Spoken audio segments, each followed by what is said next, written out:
মৰমৰ ছাত্ৰ-ছাত্ৰীসকল আমাৰ ইতিমধ্যে ৰিজাল্ট আহি পাইছে তোমালোকে নিশ্চয় গম পাইছা আমাৰ কম্পাৰ্টমেণ্টেলৰ ৰিজাল্ট আৰু এই কম্পাৰ্টমেণ্টেলৰ ৰিজাল্টৰ কাৰণে তোমালোকৰ যিখিনি আপডেট আছিল কি ধৰণে লিখিব লাগে বা আমি কেনেকৈ নম্বৰ পাম এই সকলো কথা আমি আগতে আলোচনা কৰিছিলো এতিয়া আমাৰ কথা হ'ল কি আমি এতিয়া আমাৰ যেটো ৰিজাল্ট হে ৰিজাল্টৰ কাৰণে বাট চাই আছো ৰিজাল্ট তোমালোকৰ খুব সোনকালে দিব আজি যেহেতু তোমালোকৰ 12 তাৰিখ হলে গটিকে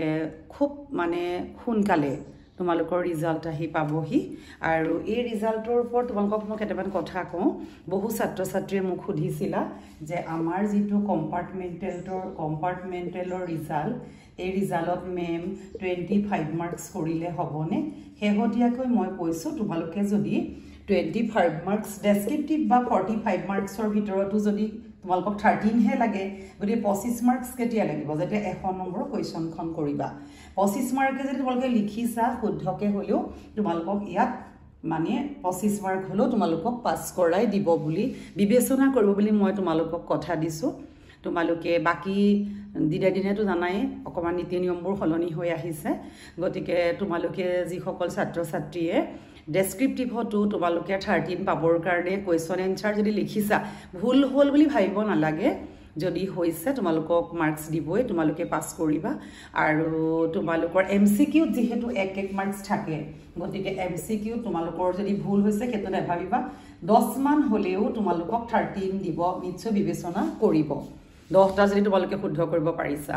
গতিকে আৰু তোমালোকে এইখিনতে আৰু এটা কথা তোমালোকক কওঁ তোমালোকৰ যেহেতু এটা ৰিজাল্ট কম্পাৰ্টমেণ্টেল হৈছে এটা পাৰ্ট হয় বিভিন্ন সমস্যাৰ কাৰণে ছাত্ৰ-ছাত্ৰীয়ে দিব নোৱাৰে গতিকে যেহেতু আমাৰ 170 পোৱা ছাত্ৰ-ছাত্ৰীখিনিহে কম্পাৰ্টমেণ্টেল দিছিলা গতিকে তাৰ ভিতৰতো বহুতে ধৰা 260 পোৱাও আছে গতিকে 160 লগত 170 লগত তোমালোকৰ যেতিয়া এটো থাৰ্ড ডিভিজনৰ মাৰ্কস হ'ব আৰু বাকি তোমালোকৰ যিখিনি ছাত্ৰ-ছাত্ৰীয়ে 260 পাইছিলা কিন্তু তোমালোকৰ ধৰা মাৰ্কসটো এতিয়া পৰীক্ষা দি বাহিলে তেতিয়া তোমালোকে যেতিয়া 270 পাই যাবা বা 75 পাবাতে তোমালোকৰ সেকেন্ড ডিভিজন হ'ব আৰু এনে ছাত্ৰ-ছাত্ৰী আছে যদি ধৰা 360 পাব পাৰে তেওঁলোকৰ ফাৰ্স্ট ডিভিজন হ'ব বলে কম্পাৰ্টমেণ্টেল হোল আৰু ডিভিজনৰ কোনো কথা নাই তেনেকুৱা নহয় তোমালোকে অতি সোনকালে ৰিজাল্ট পাবা আৰু এই ডেটটো বিভিন্ন ধৰণৰ মানে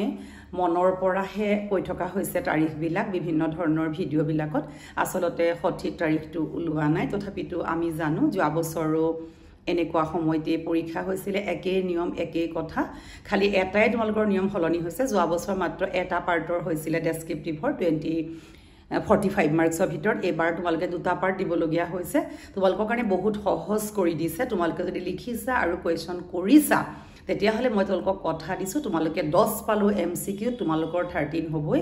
আৰু তোমালোকৰ বাকি ডেসক্ৰিপটিভ তোমালোকে যদি কৰিছা তেতিয়া হলে তোমালোকে পাস কৰিবাই বাকি তোমালোকৰ জিওগ্ৰাফি যদি তোমালোকে কোৱেশ্চন এনসাৰ কৰিছা অসমীয়াৰ কোৱেশ্চন এনসাৰ কৰিছা হিন্দীৰ কোৱেশ্চন এনসাৰ কৰিছা তেতিয়া হলে তোমালোক পাস হ'বাই আৰু তোমালোকক হেমতি first division second division third division ঘোষণা কৰিব তাৰ কোনো ব্যতিক্ৰম নহয় কাবাৰ দুই এটা বানান ভুল হলেও তোমালোকৰ তাৰ কাৰণে বিশেষ নম্বৰ নাকাটে তোমালোকে ৰিজাল্টলৈ নিশ্চয় বাট চাই আছা তোমালোকলৈ মোৰ পুনৰ শুভেচ্ছা থাকিলে আৰু অতি সোনকালে আমাৰ ৰিজাল্ট আহি আছে খুব ধুনিয়া মাৰ্কশিট কাম সাৰ্টিফিকেট পাবা স্কলাৰশিপ পাবা ভাল কলেজত পঢ়িব পাৰিবা গতিকে তোমালোকে আৰু উৎসাহেৰে আগবাঢ়ি যাবা মোৰ আশা থাকিলে গতিকে পুনৰ মই তোমালোকক যদি আৰু ডেট গম পাই যাও মই আকৌ এবাৰ জনাম এটোৱে আছিল কম্পাৰ্টমেণ্টেলৰ শেষ ভিডিও তোমালোকে ভিডিওটো এটা লাইক কৰিবা শেয়াৰ কৰিবা সাবস্ক্ৰাইব কৰিবা আৰু কিবা যদি থাকে কমেন্ট কৰি সুধিবা ধন্যবাদ